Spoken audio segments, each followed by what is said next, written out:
And happening now on this Monday night, investigations into a couple of aviation incidents across the country. Tom Costello takes a closer look into what happened.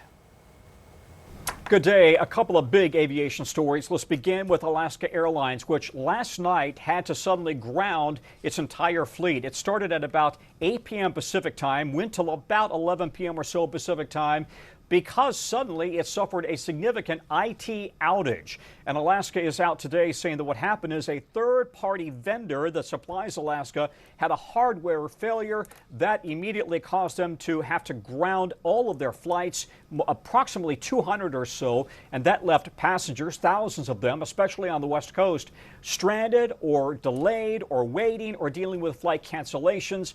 And then finally, the airline got back up and running again. But as you know, this thing snowballs and it becomes difficult for them to catch up. Today alone, they are now looking at the possibility of about 83 cancellations for Alaska and 170 delays as they are very much continuing to catch up. The second big story happened over Minot, North Dakota, as you probably heard. An inbound regional plane, a Delta Airlines regional plane flown by SkyWest, had to make a sharp bank to the right to avoid being hit by an Air Force B-52, the biggest plane that the Air Force flies. This was over the North Dakota State Fair on Friday.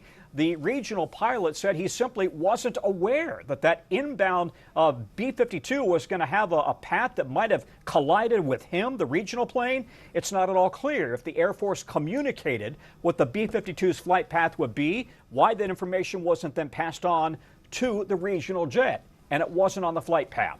So that regional jet pilot is being heralded as a hero for avoiding what could have been a catastrophic mid-air crash. Both the FAA and the Air Force are investigating. We'll have both of those stories in depth on NBC Nightly News.